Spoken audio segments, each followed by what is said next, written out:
Allez, aujourd'hui, nouvel enregistrement avec Benoît Gandolfi. Benoît, comment vas-tu? Écoute François, ça va plutôt bien. Merci de m'accueillir sur ton podcast. Je suis vraiment heureux d'être là avec toi. Eh ben, écoute, c'est un grand plaisir. Ça fait longtemps que j'avais coché ton nom sur, ou j'avais du moins écrit ton nom dans la liste des invités que je voulais recevoir, notamment après avoir reçu Stéphane, hein, qui est un ami à toi, et j'avais vu que vous faisiez pas mal de choses ensemble, et je m'étais dit, tiens, faudra recevoir Benoît aussi un jour. Alors, est-ce que tu pourrais te présenter, s'il te plaît, Benoît? Alors ben, je m'appelle Benoît Gandolfi, j'ai 34 ans. Je suis vosgien. C'est des particularités qu'on aime bien mettre en avant et que j'aime bien mettre en avant parce que c'est un territoire qui me tient à cœur. Je suis prof de PS, je suis accompagnateur en montagne et sur le temps qui me reste, je cours, je roule et je skie un petit peu sur le massif vosgien et un peu partout dans nos belles montagnes. Alors récemment, j'ai vu que tu avais fait un défi 24 heures de dénivelé positif. Hein, c'est un défi qui t'a quand même animé sur ce début de saison. Comment s'est passé ce défi? J'avais envie d'en parler avec toi. J'avais reçu aussi sur le podcast d'autres qui ont déjà tenté ce défi. Mais toi, ta vision de cette épreuve, comment c'était? Écoute, ouais, ça fait un bon petit mois et demi maintenant que c'est passé, donc j'ai un peu plus de recul sur l'événement qui a eu lieu. C'est quelque chose que j'avais tenté en 2020, juste après le confinement, en août 2020, et où je m'étais cassé les dents totalement dessus parce que j'avais pas saisi l'ampleur un petit peu de la chose, de courir 24 heures dans du dénivelé. Je m'étais juré d'y retourner et je m'étais laissé le temps qu'il fallait.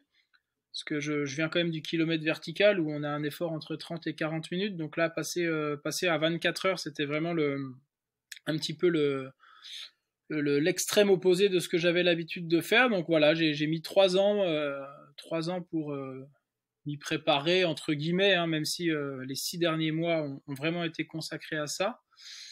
Et, euh, et voilà, j'ai fait 16 170 mètres de dénivelé, bien loin du record de Christophe Nenorgue.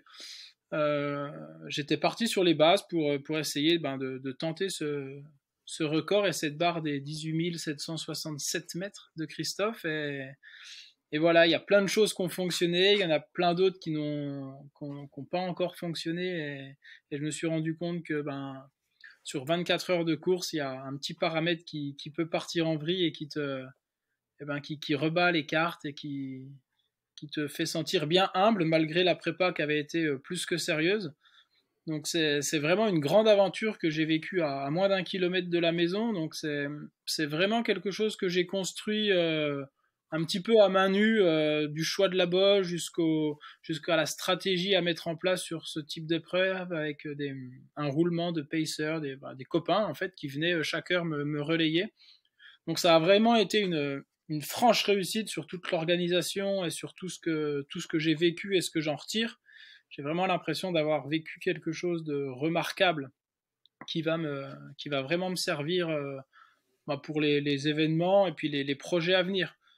Par contre, ouais, d'un point de vue chiffré, voilà, je suis encore loin de ce qu'ont pu faire les meilleurs. Donc, dans un coin de la tête, là, je sais que je reviendrai sur la distance, sur le format de 24 heures de dénivelé, parce que c'est vraiment ce qui m'anime, le dénivelé, et essayer d'optimiser cette performance. Mais je vais me laisser le temps, un peu comme entre la première et la deuxième tentative. Je ne sais pas s'il se passera 3 ans avant la prochaine, mais en tout cas, il y aura du temps, puis d'autres expériences à accumuler. J'ai commencé à avoir un petit peu toutes les armes qu'il faut, enfin toutes les cordes qu'il faut avoir à son arc pour vraiment performer et réussir à être au maximum sur ce format de 24 heures qui est quand même quelque chose de, quand on y pense, d'assez incroyable.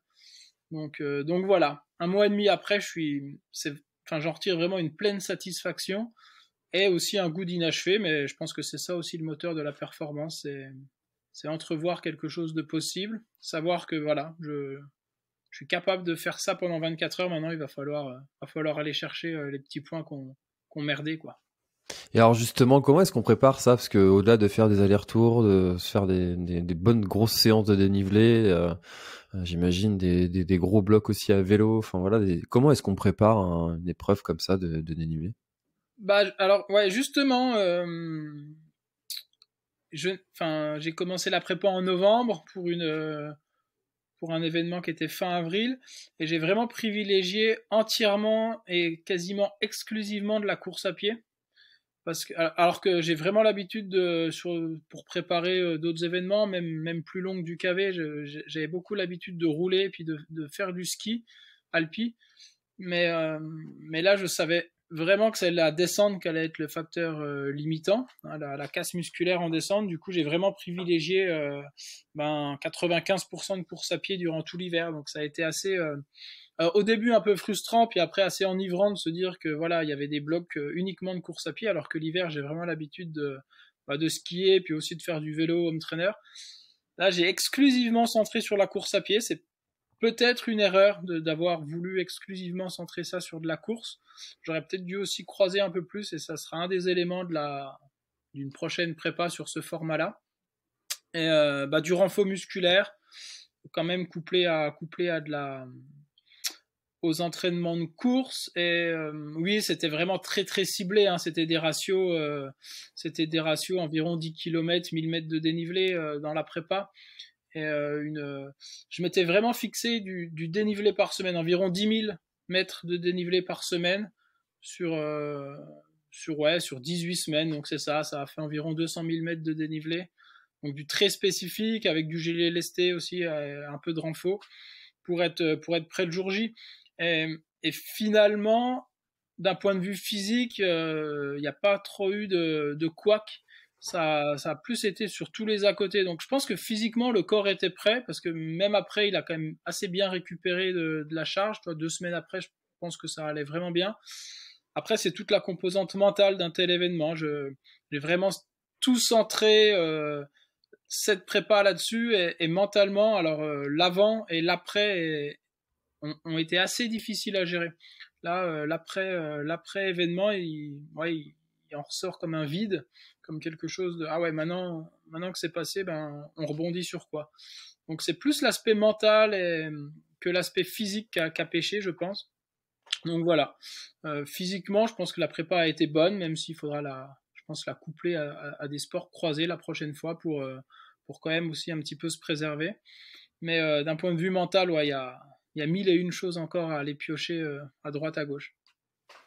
Quand j'ai reçu Christophe juste après son record dans l'épisode 178 du podcast, il nous avait partagé qu'il avait vraiment préparé ça de façon très mathématique. Hein. De toute façon, c'est son dada, les maths.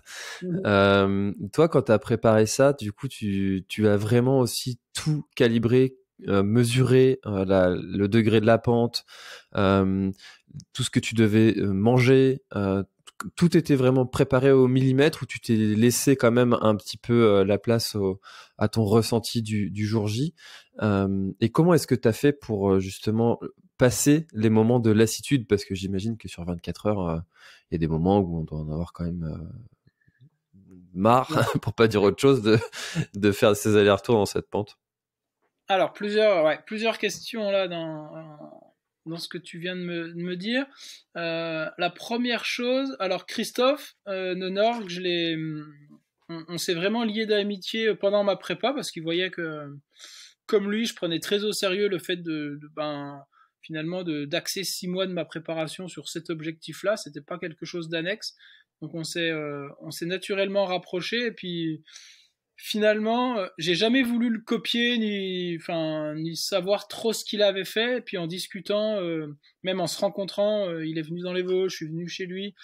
Et ben j'ai vu que finalement on abordait un petit peu l'événement de la même façon. Je pense que j'ai un esprit aussi très cartésien sur ma prépa, et les chiffres m'ont toujours intéressé. Donc là, c'est sûr que quand on parle de dénivelé et de dénivelé à faire par jour, on va dire, sur la prépa, on était quasiment dans la même optique.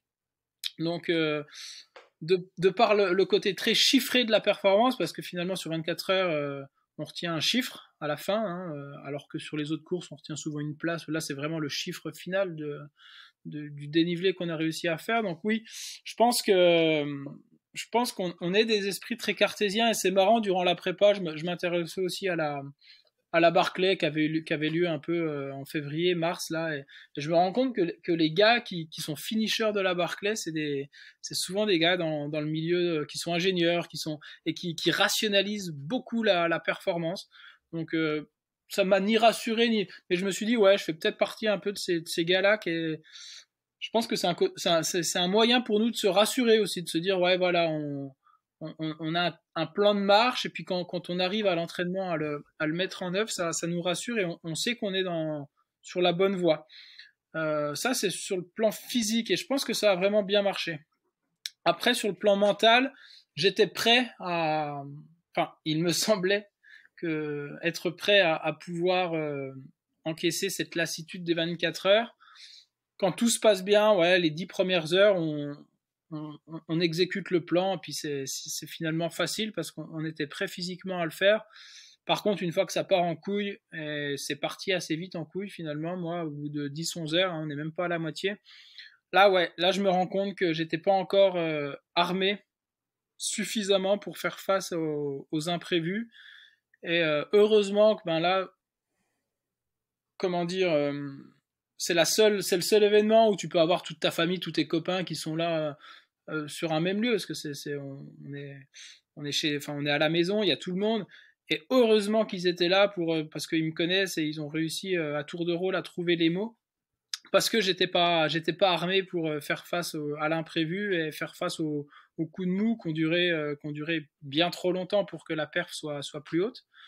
Donc ouais, la gestion c'est même pas de la gestion de la lassitude, c'est vraiment la gestion du temps faible qui m'a été, que je me suis pris en pleine gueule et je me suis dit, ah ouais, ok, on m'a parlé en ultra qu'il y avait des temps faibles, que ça revenait, et quand tu le vis et que tu es au fond du seau et que tu regardes la montre et que tu te dis, ok, il reste 12 heures de course, eh ben, ouais, il faut que les proches autour de toi soient assez solides aussi pour te rebooster parce que je serais vite rentré à la maison et finalement quand ça revient au petit matin là au bout de 19-20 heures de course et que ça revient fort et que ça tu te dis ouais c'est incroyable, ça valait le coup de serrer les dents, mais je pense l'avoir vécu une fois et le revivre sur des événements un peu plus calibrés, sur des ultras plus classiques, je pense que c'est ce qui va un peu m'animer là les prochains temps pour voilà, faire mes armes là-dessus sur la gestion du temps faible.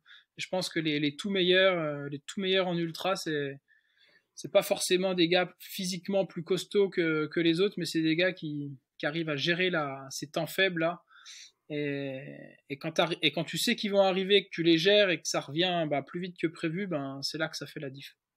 Et moi, c'est clairement là que ça a pêché. Mais tant que tu l'as pas vécu, c'est complètement contre-intuitif de te dire que ça va revenir, parce que, c'est complètement. quand tu... Et je voulais même pas l'entendre en fait, parce que les gens mes proches, les copains, les gars de la team, nos athlètes qu'on a avec Stéphane étaient là, et des gars qui ont plus d'expérience que moi des fois en ultra, parce que moi je suis novice là-dedans, qui me disaient mais tu verras ça va revenir, puis ça va revenir fort, mais t'as juste envie de leur dire mais fermez vos gueules, ça reviendra pas, je me connais. Et en fait non, on se connaît pas. On se connaît pas tant qu'on n'a pas vécu ce truc-là. Donc je l'ai vécu une fois, et puis je vais le revivre, je pense, des dizaines de fois jusqu'à ce que ouais, faut savoir au plus profond de toi-même que oui, ça va revenir, et puis quand ça reviendra, ça ira même plus fort qu'avant. Et le fait de se le dire, je pense que c'est déjà une sacrée étape de fait. Et moi, j'ai vraiment pas réussi à le faire. C'est vrai que ça, c'est un des trucs en ultra qui est le plus jouissif quand t'étais vraiment au fond du trou, et puis que là, tu vois, surtout quand t'arrives, je sais pas, sur un sommet, et puis que c'est à ce moment-là que revient la forme, c'est tellement kiffant. Enfin, moi, je souhaite vraiment à tout le monde de le vivre, et t'as une espèce de plénitude qui se crée. C'est vraiment super chouette à vivre. Comment est-ce que tu passes d'un format aussi long, 24 heures, c'est quand même long, à kilomètre vertical. Enfin, tu vas, j'imagine, revenir sur le kilomètre vertical sur cette saison. Ben non, Non? pas. Tu vois, cette saison, non. Moi, le KV, je suis vraiment arrivé dans la discipline par le kilomètre vertical. En fait, j'ai fait un peu de trail court, entre guillemets, comme, pas comme tout le monde, mais comme, quand on commence, et puis j'en ai vite fait le tour. Enfin, il n'y avait pas de course, même, toi, j'adore, enfin, Zegama, Sierra Zinal, c'est des courses que j'adore suivre, mais je me suis jamais, enfin, ça m'a jamais fait vibrer de me dire j'ai envie de faire ça. Par contre, le kilomètre vertical, je sais pas, ça s'est tout de suite révélé à moi comme quelque chose enfin, qui révélait assez l'essence de la discipline. Je trouve, tu vois une montagne, t'es au pied, tu te dis, allez, peu importe qu'elle fasse 1000 mètres de dénivelé, un peu moins, un peu plus, mais le fait d'arriver au sommet le plus rapidement possible, je trouve que moi, ça m'a toujours, dans la symbolique, fait assez rêver. Donc, ouais, le kilomètre vertical, j'en ai fait 4 ans, vraiment, où je faisais les circuits européens, les circuits mondiaux, des championnats d'Europe, tout ça. Donc, ça. Et à la fin de la saison dernière, à la finale du circuit mondial, j'avais l'impression d'avoir fait le tour du truc. Enfin, tous les KV qui me faisaient rêver, j'ai pu les faire, j'ai pu y aller plusieurs fois. Et puis, j'avais toujours ce 24 heures dans un coin de la tête. Et je me suis dit, je pense que c'est vraiment la période pour opérer un petit peu la transition, puis aller sur des ultras maintenant qui me font rêver, et qui beaucoup plus que du trail court. Donc, je reviendrai peut-être sur du KV, enfin, de façon ponctuelle, même si voilà, quand on part dans des prépas longues, on perd forcément un petit peu en explosivité. Donc, ça va être compliqué de pas pouvoir préparer spécifiquement un KV et puis retrouver un niveau qui était le mien avant, mais c'est pas grave. Parce que oui, le KV, ça, ça m'animera forcément toujours, donc j'y reviendrai. Mais là, cette saison, je vais vraiment, ouais, j'ai 2 événements là en cours jusqu'à la fin de saison que j'aimerais vivre, et ça va plutôt être sur du long, quoi. Alors, qu'est-ce que tu donnerais comme conseil à quelqu'un qui, comme moi, est vraiment pourri en montée? Il sait quoi les capacités qu'il faut avoir pour être fort en montée? Et comment est-ce que tu accompagnes les athlètes qui n'habitent pas en montagne pour progresser sur ce sujet-là, mis à part faire des allers-retours dans une côte de 50 mètres de D+. Ouais, alors ça, c'est une vaste question. Euh, La première chose, je pense qu'il y a une part génétique qui est juste incroyable, incroyablement frustrante enfin, moi, quand j'ai commencé la course, alors, parce que il y a 7-8 ans, je courais pas du tout, hein, enfin, j'ai tout de suite trouvé que monter, c'était assez facile, parce que j'ai un rapport poids-puissance, mais ça, c'est la nature qui me l'a offert, qui est plutôt bon. Bon, alors voilà, le côté génétique, l'athlète, il n'a pas forcément envie d'en entendre parler, parce il n'y peut pas grand-chose, le pauvre bougre. Après, ouais, j'ai des athlètes qui habitent en plaine et qui ont du mal. Donc oui, l'aller-retour dans la petite bosse du coin, c'est quelque chose qu'il faut y passer par là. Et puis après, tu te rends compte que l'athlète, il peut aller à droite, à gauche en montagne, et qui va pas forcément être attiré par la montée parce que c'est son point faible, et on est assez feignant de base, et on veut tout le temps plutôt privilégier ses points forts, et ses points faibles les mettre un peu sous le tapis, et se dire, ouais, bon, bah je suis pas bon à monter. Un peu comme quand on nous répétait quand on était petit, ah bah personne n'est bon en maths dans la famille, donc c'est pas grave. Enfin, une sorte de pesanteur comme ça qui te. Non, en fait, faut des fois un peu se sortir les doigts, et puis y aller axer sur ses points faibles. Je pense que c'est quelque chose qui est intéressant dans notre discipline, parce que c'est le seul moyen de progresser. Donc progresser en montée, bon, il y a mille et une séances de possibles, mais c'est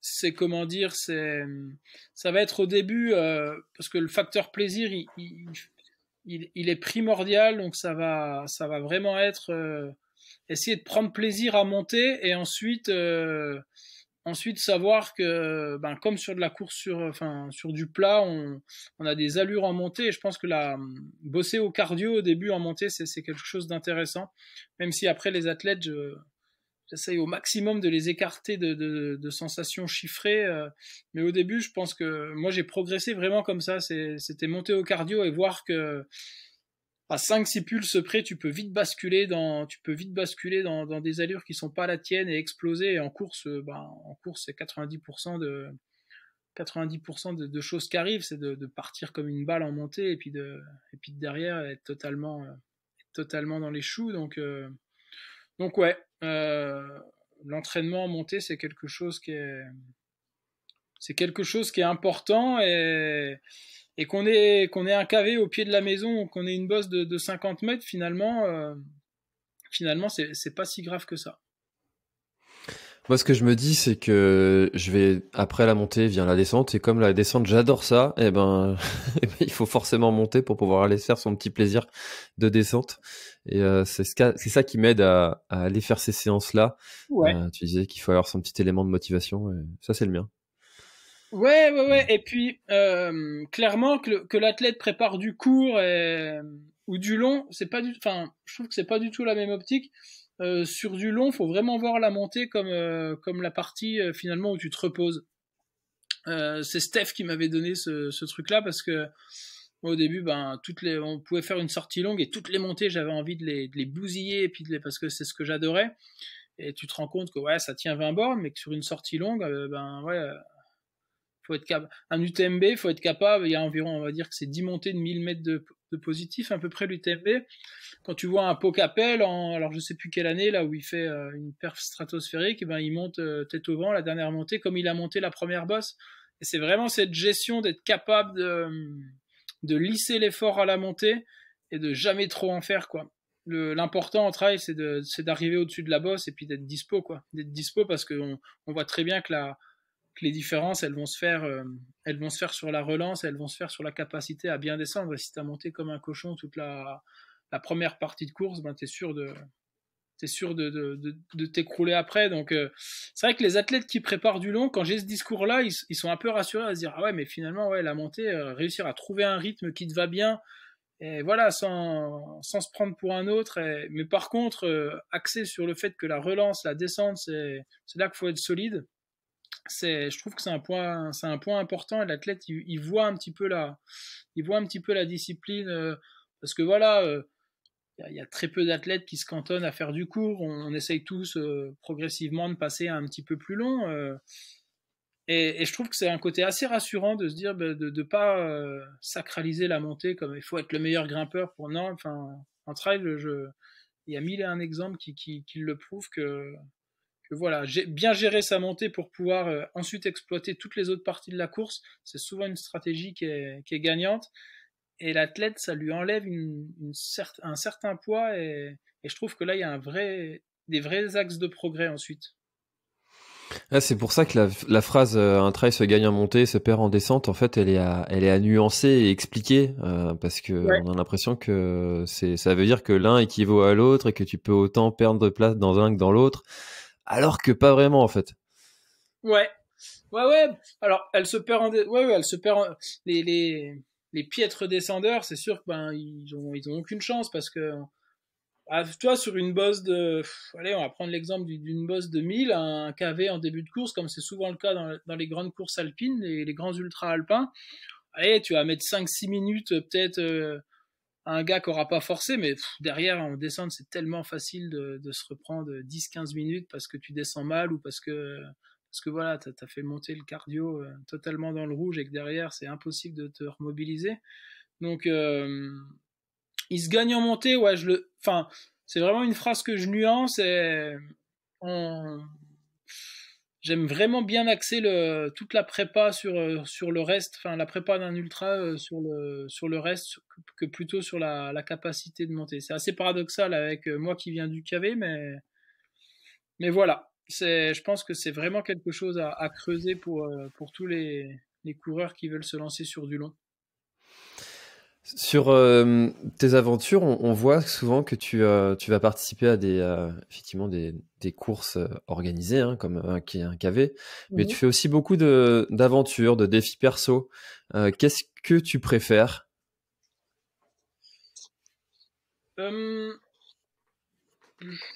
Ni l'un ni l'autre, en fait. Je pense que c'est vraiment. Enfin, moi, c'est un équilibre. Tu vois, dans les deux objectifs qui me restent là cette année, c'est l'Ultra du Beaufortin, donc dans un gros mois, là, le 22 juillet. Donc, une course, vraiment, mon premier ultra avec un dossard et ça m'excite comme si c'était mon premier KV. Je me rappelle il y a 4 ans à Madère, là, ma première Coupe du Monde de KV où j'en pouvais. Là, c'est pareil, j'ai vraiment une grosse impatience. Et puis derrière, j'aimerais faire un 400 bornes à vélo. Des gars qui ont tracé ça. Ils ont mis une trace en ligne, un peu comme les 7 majeurs où tu fais ça quand tu veux, tu pars d'où tu veux, il faut juste faire la trace. Un 400 bornes avec 10 000 mètres de positif au cœur des Vosges. Et voilà, totalement off. Peut-être que je ferai ça en solo, peut-être qu'on sera 2 ou 3 si j'arrive à motiver des gars. Donc voilà, c'est vraiment ce côté-là, passer d'un dossard et ensuite passer à un truc off où c'est toi qui gères tout, parce que le dossard c'est une date, c'est une heure, c'est un lieu précis, et puis ben voilà, t'es un peu soumis à tout ça. Alors que le défi off, tu as beaucoup moins de contraintes, et je pense que ça parle de plus en plus. Enfin, dans nos vies, on est assez cadré avec notre boulot, nos trucs. Il faut enfin voilà, tout est rythmé. Et dans le défi off, il y a ce côté un petit peu, bah, c'est toi qui prends en charge le truc, quoi. Tu pars à l'aventure quand tu veux. Si tu as envie de partir au pied de ta porte, tu pars au pied de ta porte, et puis personne pourra t'as pas de certificat médical à envoyer, t'as pas de liste de matériel obligatoire. C'est un sentiment de liberté qui, je pense, enfin voilà, vu la période qu'on traverse et qu'on a traversé, qui est forcément au goût du jour, parce que on peut pas tout le temps être, même dans notre loisir, être contraint de se dire cette course-là, ça sera ce jour-là. Donc là, le 400 bornes à vélo, je sais pas quand c'est que je le ferai. Je le ferai entre le 15 août et le 15 septembre quand j'en aurai envie. C'est vrai que ces défis off, en fait, ça te fait prendre conscience que les trails organisés, c'est un tel luxe. Après, t'as rien à prévoir. T'as des gens qui te donnent à manger, t'as du balisage, t'as des gens qui viennent te chercher si jamais t'as un problème. Ah, c'est vraiment un grand luxe. Après, tu te rends compte, en fait, que, bah, en fait, il y a beaucoup de choses qui te semblent beaucoup plus faciles une fois que t'as déjà fait du off. Et ça te permet de relativiser pas mal les difficultés que tu peux avoir pendant une course. Moi, c'est vrai que c'est un truc que j'adore faire au moins une fois par an maintenant, de faire un gros défi en solitaire. Même si j'adore effectivement cette effervescence qu'il y a autour d'un événement et cette ligne de départ avec plein de coureurs qui partagent la même passion que toi, c'est aussi quelque chose qui est super chouette à vivre. Et le mix des deux est vraiment chouette, je trouve. Ouais. Je pense vraiment que c'est de plus en plus, hein, donc je suis vraiment pas en train de dire qu'il faut déserter les lignes de départ de courses organisées, parce que voilà, comme tu dis, il y a une émulation, il y a un truc que tu retrouves pas quand tu es tout seul avec toi. Mais le fait, ouais, de se confronter à monter son propre projet, et puis de savoir que ben ouais, quand tu vas faire ton truc, ben ouais, il y aura pas à manger tous les 13 kilomètres, ou il y a ce côté aventure, ouais. Je pense qu'on a tous en nous ce petit côté aventurier. On le perd plus ou moins suivant notre mode de vie, mais quand on s'y retrouve, et on est surtout maître de ce projet-là, quoi. C'est toi personnellement qui crée le truc, que ça soit un tout petit truc à ton échelle ou une vraie aventure de plusieurs semaines. Tu redeviens maître de ton projet de vie, et ouais, c'est important. Non, c'est vrai que c'est vrai que en plus on a tous des petites choses comme ça qui nous font rêver autour de chez soi, des longues balades, tiens, je vais regagner cette ville, tiens, je vais aller faire tout ce massif, tiens, je vais faire le tour de telle ville. Enfin voilà, il y a plein de choses à faire, et puis comme tu dis, en partant de chez soi, en ouvrant la porte, pas forcément obligé de traverser la France à chaque fois. Non. Pour avoir de superbes souvenirs et une belle expérience qui peut aussi être partagée avec des amis. Je voulais partir sur un autre sujet que rien à voir, quoique. Toi qui es prof d'EPS, moi je suis papa d'un garçon de 6 ans qui adore courir, faire du sport. Ouais. Comment est-ce que tu gères cet équilibre entre la vie de parents qui aiment le sport, mais en même temps qui n'a pas envie de pousser trop ses enfants? Quels sont tu vois, t'as envie de mettre tes enfants à faire du sport, mais t'as pas non plus envie de les dégoûter. Quels sont les petites règles comme ça, si on peut dire ça, pour inciter ses enfants à faire du sport, mais pas non plus les dégoûter? Bon, alors moi je suis pas papa encore, hein, donc j'ai pas ce côté, enfin vraiment. Après, j'ai tellement d'élèves que c'est tous un peu mes fistons et mes filles parce que je les adore et donc je les traite comme mes propres enfants parce que en plus cette année je suis à 5 kilomètres de la maison, je suis dans un lycée, enfin un collège et un lycée de montagne où j'anime plusieurs fois par semaine la classe montagne où vraiment voilà je les emmène en pleine nature, on fait du trail, on fait du ski de rando, ils font du parapente avec un moniteur. Donc bref, c'est un peu la vie au grand air. Euh, et en EPS, par contre, voilà, j'ai les gamins, voilà, qui sont entre guillemets à l'école obligatoire et qui font du sport. Et il y en a qui aiment pas ça. Et j'essaie, moi vraiment, j'axe tous mes cours, que ce soit du sport co ou de la pleine nature, sur essayer vraiment à mon échelle de redonner un tout petit peu à l'élève le goût de l'effort. Et ensuite, qu'il aime ou qu'il aime pas l'activité, il y trouvera du plaisir et j'espère du sens, parce que tu te rends compte enfin, c'est vraiment une critique là. Enfin, je le vois vraiment. Ça fait 11 ans que je suis prof et entre la première année et aujourd'hui, même si je suis dans un bahut favorisé avec des gamins qui sortent, tout est fait quand même pour que l'enfant là il se coupe un petit peu du monde extérieur, enfin du monde naturel et et qui perde ce goût de l'effort qui est pour moi vraiment capital et enfin sinon c'est renier un petit peu ce qu'on est d'un point de vue vraiment physiologique.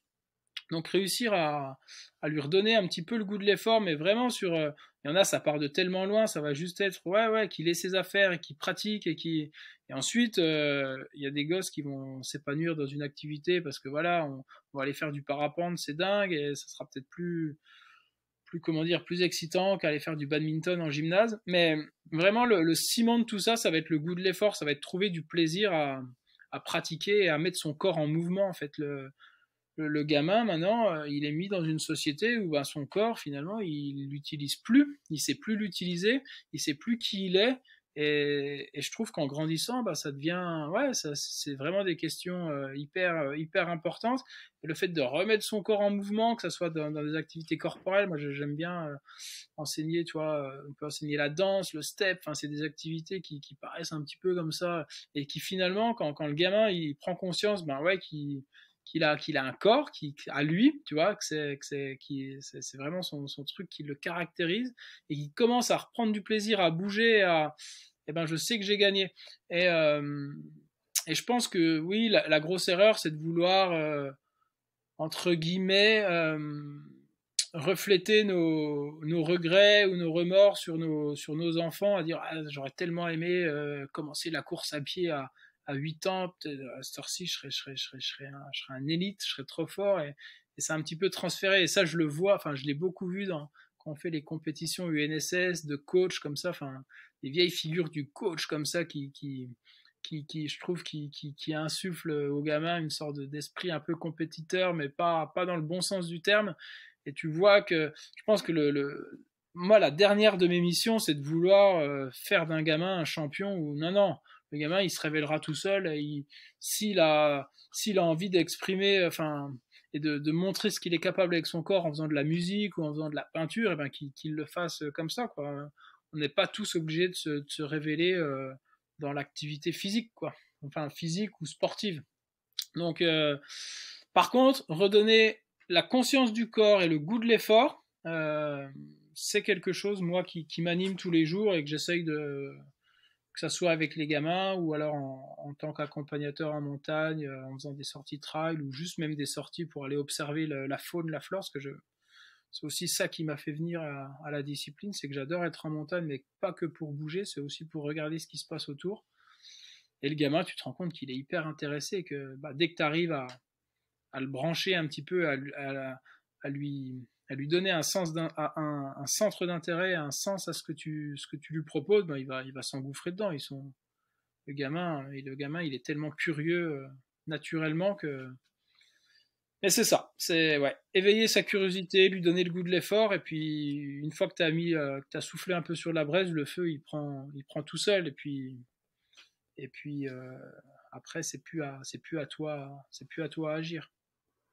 Et tu trouves que depuis que tu as commencé, la sédentarité chez les enfants a augmenté Ouais. ou parce Ah que enfin finalement on a quand même beaucoup de choses qui sont mises en place, de la prévention. Ah, et tu vois, du temps de nos parents, on savait pas trop que les écrans c'était pas très bon et ils nous collaient devant les écrans. Voilà, maintenant on a quand même un peu de recul sur ces sujets-là. La sédentarité c'est un peu pareil et il y a plus de prévention et d'actions qui sont mises en place. Et tu trouves que pour autant ça a augmenté? Ouais. Ouais, ouais. Moi, je le vois vraiment. Alors après, voilà, hein, la prise de conscience, elle est réelle et peut-être qu'elle va enfin, entre guillemets, les effets visibles sur les gamins, ils seront faits un peu à rebours et que c'est peut-être la prochaine génération qui sera. Mais là, je pense vraiment qu'on est dans enfin, moi, les gamins que je vois depuis 10 ans, on est dans une génération. Et encore, enfin, j'ai bossé 5 ans en région parisienne dans des banlieues très compliquées où vraiment là, ouais, c'était leur cadet de leurs soucis. Et, mais même là, tu vois, à Gérardmer, qui est une petite commune vosgienne, qui est vraiment au cœur de plein d'activités de montagne, euh, il y a toujours des gamins, de par l'éducation parentale, qui vont être éveillés et puis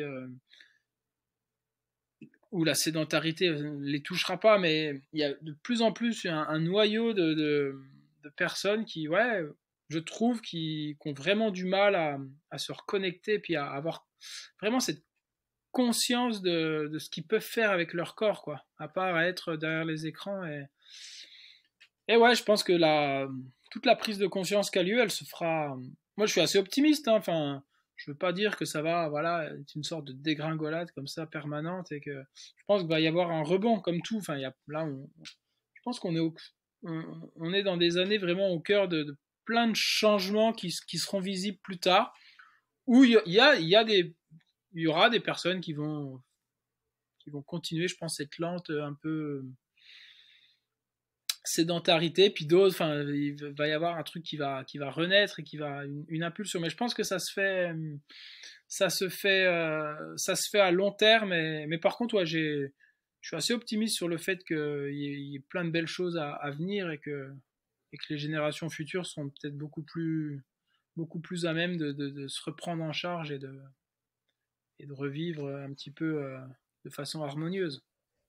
Ah, tu vois, j'aurais pas pensé ça. Tu vois, surtout dans une région de montagne. Tu vois, l'autre jour, j'étais à Besançon et je voyais sur les bus des Manon Board, Sangué Sherpa, Thibaut Mhm. Barognan, qui étaient affichés sur les bus comme des stars locales. Et puis, du coup, tu te dis, puis même quand tu te promènes dans les rues, tu vois les gens qui sont habillés en sportwear. Euh, et tu te dis bon, il y a quand même une dynamique sportive qui est dans ces régions-là. Et contrairement à Quimper, où le jour où il y aura une élite du trail breton sur un sur un bus, je sais pas quand est-ce que ça viendra, mais euh, et je pensais que ça allait pas être le cas dans toutes les régions, mais du coup, ça veut dire que dans d'autres régions, ça doit être encore pire, quoi. Ouais. Ouais, ouais, non, mais alors, c'est comme dans tous les sujets, il y a un truc à deux vitesses et puis le fossé se creuse malheureusement, mais le but c'est d'essayer ouais, c'est d'essayer de renverser un peu la tendance, mais si, enfin, il y a vraiment ce truc à deux vitesses où, de toute façon, les gamins qui sont déjà dehors et qui aiment ça, et ben, finalement, toi, enfin, si, t'as beaucoup de choses à leur apporter, mais on va dire que cette première impulsion, ils l'ont déjà eu de par leur éducation, donc c'est beaucoup plus facile. Et par contre, les autres, le reste, là, il y a un vrai boulot à faire et je trouve qu'ils sont quand même de plus en plus nombreux. Après, voilà, c'est une expérience que je te partage, ça fait 10 ans que je vois ça, puis c'est un ressenti qui est. Après, voilà, il y a eu aussi tout le côté Covid, confinement et tout le bazar qui a aussi mis peut-être un coup d'arrêt à ce qui était déjà entrepris. Et je pense d'un point de vue psychologique, c'est une période qui va laisser des traces. C'est vraiment une période Ah, mais qui va. tu vois, ça, cette période-là, moi, je me suis complètement planté parce que je me suis dit que ça allait justement réveiller les gens et se dire qu'ils avaient besoin de bouger pour être heureux. Et puis, tu vois, le fait d'être sédentaire, bloqué chez soi, comme ça, qui te rend un peu touche à foin, et Ouais, ben, ça allait t'inciter à faire une activité. On a vu d'ailleurs des gens qui se sont mis à courir parce qu'ils avaient plus le choix, il y avait plus que ça qu'ils pouvaient faire. Et puis, ben après, ça s'est un peu essoufflé. Et ouais. puis, en fait, pas On trop. est, moi j'adore faire, enfin j'adore dire que l'homme, enfin qu'on est un animal parmi d'autres, et je pense qu'on est vraiment l'animal sur Terre qui arrivons le moins à tirer le son des événements passés, quand on retombe toujours un peu dans les mêmes travers. Mais c'est pareil, post-confinement, j'avais jamais vu autant de monde sur les crêtes vosgiennes. D'habitude, moi je courais en semaine là-bas, si je voyais 2 personnes, et puis là je voyais des hordes de personnes, et je me suis dit, ah ouais, ça y est. Enfin, et puis là, 2, 3 ans après, voilà, on est retourné dans un truc plus passif où on a l'impression d'avoir oublié ce qui s'est passé, voire même c'était tellement traumatique qu'on a un peu enfui ça, et puis on se dit ouais, non, non, c'est pas arrivé, quoi, ou alors ça n'arrivera plus. Et ouais, je pense qu'on a du mal quand même à tirer les leçons des événements passés, qu'on retombe vite dans nos travers. Après, voilà, c'est un constat un peu bateau, un peu général, mais chacun doit se prendre en main. Et puis je pense que la jeunesse qui arrive, elle va réussir à trouver des belles alternatives à tout ça, et puis à faire un monde un peu plus, ouais, plus harmonieux. Parce que je trouve qu'il manque des fois un peu d'harmonie entre tout ça. Et tu vois, pour le sujet des enfants, moi, j'ai vraiment un problème avec le fait d'être le papa qui va pousser son fils à continuer malgré qu'il a pas trop envie de faire tel ou tel sport, versus de lui dire ok, ben parce que tu sais, de fait de persévérer même quand t'as pas envie, ça apporte des certaines valeurs aussi. Mhm. Et puis le fait d'être le papa qui va insister alors que bah, profondément il en a pas envie, d'être un peu bourreau, c'est pas du tout non plus ce que j'ai envie d'être. Et je trouve que trouver cet équilibre, comme pour beaucoup de choses de toute façon, c'est pas simple du tout, d'avoir justement ce petit, de pas le dégoûter quoi. Tu vois, c'est un petit peu Ouais. l'objet de la réflexion de départ.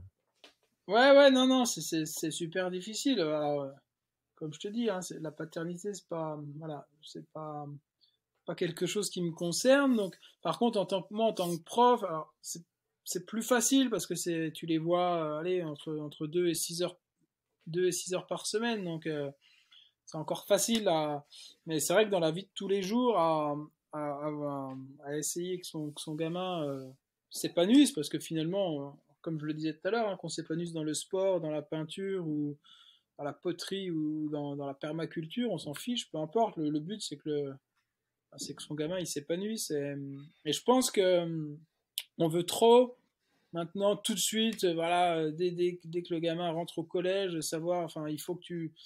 Et je pense qu'il y a un temps de maturation chez l'être humain qui est hyper long. Et moi, enfin, je vois des fois des collégiens, puis tu les retrouves quelques années plus tard, et tu te vois, et tu te dis, ah, mais c'est incroyable comme ce gosse, il s'est épanoui, et puis pas du tout dans ce qu'on pensait. Un gars qui était plutôt sportif, et puis il est parti dans totalement autre chose. Ou alors tu retrouves un gamin au lycée qui était au collège une loque, enfin, toi, qui savait pas quoi faire de ses 10 doigts, puis qui finalement, de par voilà, une rencontre avec un entraîneur ou un prof qui a un peu changé sa vision des choses, ben, il s'est épanoui, et tu te dis, ben voilà, je pense qu'il faut laisser le temps. Chacun a une maturité différente. Et par contre, c'est éveiller sa curiosité, lui proposer plein de trucs en fait. Je pense que le rôle du parent, c'est de montrer au gamin, de par l'éducation que tu lui donnes, bah, qu'il existe tout ça, toutes ces belles choses à faire, puis il arrivera à choisir. Et, et les gamins que je vois un peu désabusés, bah, parce que c'est des gamins bah, finalement, on leur montre pas grand-chose, quoi. On leur montre rien de beau. Et, je pense, ouais, montrer la beauté du monde juste par des photos, par des voyages qu'on peut faire, et ben, le gamin, c'est tellement une éponge qu'il y a bien un jour où ça ressortira, et puis il en fera sa passion, ou il en fera son métier, et puis il s'épanouira là-dedans. Donc je pense que le conseil à donner, ouais, c'est être patient, et puis juste être juste celui qui souffle sur les braises, et le feu, il prendra peut-être pas là où on pensait qu'il allait prendre, mais si on donne toute son énergie à lui montrer plein de choses, il y aura forcément du beau quand sortira. C'est un super conseil parce que tu peux juste des fois aller, tu vois, je me suis fait acheter un piano, enfin le Père Noël m'a gentiment offert un piano. Mhm. Et ça faisait plus de 10 ans que je me disais que tiens, je vais faire du piano, je vais faire du piano. Et puis en fait, je faisais pas. Et du coup, maintenant à la maison, il y a un piano et mon fils, des fois, il joue dessus. Ouais. Peut-être qu'un jour, il aura envie d'en faire vraiment, mais peut-être pas. En fait, d'offrir la possibilité d'être là un petit peu comme moi je me vois des fois comme un airbag, tu vois, tu dis mais vas-y, tente, vas-y, Ouais. tente. Et puis si tu te craches, bah je serai là. Et puis c'est pas Ouais, grave, c'est pas ouais, grave. ouais, mais oui, oui, et c'est pour ça, enfin, je pense que nous, coureurs, alors voilà, c'est assez large, mais ne plus avoir peur de l'échec, parce que la société nous montre l'échec vraiment comme quelque chose d'interdit, parce que, hein, tu vois, on n'a pas le droit de se planter, alors que moi, quand j'avais des super profs à la fac, quand j'étais à la fac de sport, tout comment dire, l'apprentissage de l'erreur. En fait, l'erreur, d'un point de vue neurologique, dans notre fonctionnement et le fait de grandir d'un point de vue vraiment physiologique et neurologique, c'est que par l'erreur qu'on grandit. Donc, en fait, le gamin, faut qu'il se plante, faut qu'il essaye, faut qu'il. Et c'est pareil, finalement, c'est ce qu'on vit un petit peu en condensé quand on fait une course longue ou un truc. C'est que, voilà, aux 24 heures, moi j'ai fait plein d'erreurs, mais c'est trop bien d'avoir fait toutes ces erreurs, parce que si je les avais pas fait, hein, je me serais dit, bah ok, je vaux 16 000 de dénivelé, bah, j'ai fait ma meilleure perf, bah, vas-y, passe à autre chose. Ah non, non, je peux te lister une quinzaine d'erreurs que j'ai faites, des erreurs du débutant à des erreurs beaucoup plus fines, et là, ça te donne une source de progrès et d'inspiration immense. Et le gamin, c'est pareil, il faut qu'il se plante, il faut qu'il tombe, faut qu'il. Un peu comme quand tu apprends à faire du vélo, quoi. Heureusement que tu te prends des gamelles, sinon ça serait trop simple. Donc ouais, il y a vraiment un parallèle à faire entre ce qu'on fait, enfin, nous coureurs, à vouloir essayer de trouver le bon chemin, à l'épanouissement de l'enfant qui lui, voilà, ouais, ouais, c'est une sorte de course, quoi, sa jeunesse, et puis il arrivera bien à trouver, peu importe la position qu'il aura, il trouvera sa place, quoi. Quand tu reçois un athlète avec qui tu vas débuter un coaching, quand l'athlète va te dire tiens j'ai envie de préparer tel ultra ou tel défi, est-ce qu'il y a un moment où rentre dans l'échelle la gestion de la vie perso, pro, sportive, et que tout ça rentre dans un équilibre qui fonctionne? Et est-ce que tu as des histoires comme ça de gens qui ont réussi à essayer de trouver comme ça cet équilibre parfait dans leur vie? Oui, oui. Alors ça, c'est même la première chose que j'aborde. Euh, voilà, on discute souvent, enfin par téléphone, parce que ou en réel si l'athlète est proche et qu'on peut se rencontrer, mais c'est souvent par téléphone. Et je lui demande un petit peu combien de temps il a consacré à son truc, par semaine, est-ce qu'il y a des semaines, est-ce qu'il y a des semaines où il peut des fois se permettre d'avoir plus de temps, et chaque semaine, via une application qui s'appelle Nolio, une super base de données et d'entraînement, euh, toutes les semaines, il me rend ses disponibilités. Il me dit, là, cette semaine, pour le sport, pour ma passion, j'ai tant de temps à allouer. Euh, j'ai 2 heures le lundi. Par contre, du mardi au jeudi, entre les enfants, le boulot, le truc, ben, ça va être compliqué. Ou alors, je lui dis, ben, est-ce qu'il y a moyen de mettre le réveil 1 heure plus tôt, puis on fait tous ces compromis. Et quand on arrive à se dire, ok, on va dire que t'as ce temps-là à allouer à ta passion, à ton truc, on essaye de fixer des objectifs raisonnables. Même si je mets pas de frein, je vais pas dire non, non, non, tu fais pas ça. S'il me dit je veux faire ça, je vais lui dire ok, mais il va falloir consacrer ce temps-là, et on essaye de trouver ce compromis-là. Et en fait, c'est quasiment le seul travail du coach, en fait, c'est d'être l'intermédiaire entre un athlète qui a un peu une vision des choses un peu fantasmée du truc. On va s'entraîner un peu comme Kylian. Non, non, non, ça marche pas comme ça. Parce que déjà, la génétique t'as pas donné toutes les mêmes chances. Et surtout parce que t'es pas un athlète de haut niveau. Enfin, dans 99% des cas, j'ai pas des athlètes de haut niveau. t'es monsieur et madame tout le monde, et c'est ça qui est super. Tu vas essayer de concilier ça. Et l'athlète, quand il a, parce qu'on les appelle tous des athlètes, c'est normal hein, qu'on fasse 2 heures de sport par semaine ou 30 heures. Quand l'athlète il a compris que ben son sport là, ça doit pas tout vampiriser, et que par contre, s'il y a 10 heures d'entraînement par semaine, c'est 10 heures où t'as pas la tête ailleurs, quoi. T'as la tête à ce que tu fais, sinon ça sert à rien de payer un coach, de payer 150 balles un dossard, enfin d'avoir un vrai coût financier pour finalement faire de la merde. Donc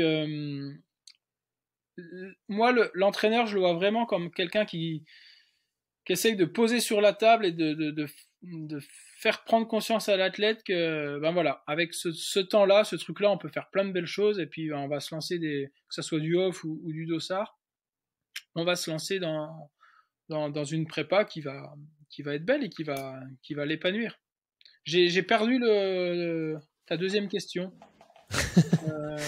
C'était de trouver comment est-ce qu'on fait pour trouver cet équilibre, parce que souvent en fait quand enfin je prends mon cas perso là, début d'année, je me suis donné vraiment beaucoup de temps pour l'entraînement, et j'ai un peu laissé le côté pro. Bon, j'ai un peu lâché en tête à mon compte, donc je gère un peu cet équilibre-là, mais c'est compliqué, tu vois. Et puis j'ai mal préparé un ultra, et en ne donnant pas assez de temps, ce qui m'a fait prendre là la décision d'arrêter l'ultra. Mais en fait, il y a des fois, en fait, je reçois des messages de gens qui me disent ouais, je travaille 12 heures par jour, j'aimerais préparer un ultra, comment je peux faire? Ah, je dis bah écoute, c'est peut-être pas la bonne période pour que tu te prépares un ultra, quoi. Ou alors peut-être que tu fais partie de ces gens qui dorment 5 heures par nuit et que ça leur convient, mais qui ont pas d'autres activités dans leur vie que de s'entraîner et de travailler. Mais c'est compliqué en fait. Ce sujet-là, il revient souvent en fait, de trouver l'équilibre, surtout quand on prépare un ultra et qu'on a besoin de passer du temps sur le terrain, quoi. Bah tu vois, regarde, je vais aller contre la règle numéro 1 que tu as mis en place. Avant qu'on enregistre, tu m'as demandé s'il y avait une question que tu voulais pas qu'on me pose. Bah, finalement, je vais plus ou moins y répondre, tu vois, comme quoi tout peut arriver. Moi, je voulais pas qu'on me pose la question pourquoi tu fais ça. Et je pense que là, ce que tu viens de mettre, enfin, tu viens de poser le doigt sur cette question. En fait, on doit tous, même avant de savoir combien de temps on a, est-ce qu'on est-ce qu'on a 3 gosses à s'occuper, un boulot chiant, enfin voilà, une belle-mère un peu pénible. Avant de mettre tout ça sur la table, on doit se poser la question, mais pourquoi tu fais ça, quoi? Pourquoi tu vas te faire chier à courir 10 heures, 15 heures, 20 heures? Pourquoi tu vas te faire chier à aller faire un ultra? Tant que t'as pas répondu à cette question et qu'elle est pas claire dans ta tête, pourquoi tu fais ça? Moi, j'ai la réponse, je la donnerai pas parce que ça n'intéresse personne, mais je pense que c'est la seule question qu'on doit tous se poser, c'est pourquoi on fait ça? Pourquoi on fait la démarche déjà soit d'appeler un coach, soit de, mais surtout pourquoi qu'est-ce que tu vas chercher? Quelles sont les réponses que tu vas chercher en faisant cette pratique qui est quand même pas anodine, hein, d'aller courir plusieurs heures, des fois plusieurs jours en montagne. On doit être franc avec soi-même. Il y a des gens qui passent par des psychologues pour répondre à cette question. Il y a des gens qui arrivent à y répondre un peu tout seul. Mais je pense que ouais, un truc à faire, et moi je le dis aux athlètes, c'est tu te mets à poil devant la glace et tu te dis mais pourquoi tu fais ça? Est-ce que tu combles un manque? Est-ce qu'il y a un truc est-ce qu'il y a des gens qui arrivent très bien à s'en sortir et qui sont épanouis sans faire tout ça? Donc pourquoi on s'inflige ça? Euh, Moi, je suis convaincu que ça se fait en étant accompagné de quelqu'un, et que si tu le fais tout seul, tu vas te donner des réponses qui seront peut-être pas les bonnes réponses, et que c'est quelqu'un qui va vraiment pointer ou te faire te poser les bonnes questions je pense que pour vraiment bien le faire, faut le faire accompagné d'un préparateur mental, voire un psychologue du sport. Ouais, bien sûr, ouais, je suis d'accord avec toi. On a tous un moment dans sa vie quelqu'un qui t'a posé la question là, de façon anodine, enfin, total, un peu bébête, mais tu sais, des fois, tu reviens d'un ultra totalement en vrac, t'as dormi 3 heures en une semaine, puis les gens te disent, mais pourquoi tu fais ça? Et si quand on te pose la question là, toi-même, tu te dis, ben, parce que c'est cool de courir en montagne. Non, enfin, c'est pas suffisant. Il y a autre chose. on a tous quelque chose qui nous pousse de façon un peu plus personnelle et un peu plus intime à faire ce qu'on fait. Voilà, on l'exprime. Je reviens sur le parallèle avec les arts, avec la peinture, avec le jardin. Chacun dans sa passion arrive à révéler qui il est, mais il faut quand même avoir les outils pour savoir pourquoi tu le fais. Et une fois que tu as ces outils-là et que tu as une réponse, même qui va varier dans le temps, hein, c'est pas un truc qui est gravé, hein, euh, ça, c'est beaucoup plus facile de surmonter les épreuves et d'avoir une harmonie entre sa vie pro, sa vie familiale, sa vie de sportif. Et une fois que tu as ce truc un petit peu harmonieux, puis ça rejoint un petit peu ce qu'on essaye quand même d'inculquer à nos gamins, cette harmonie.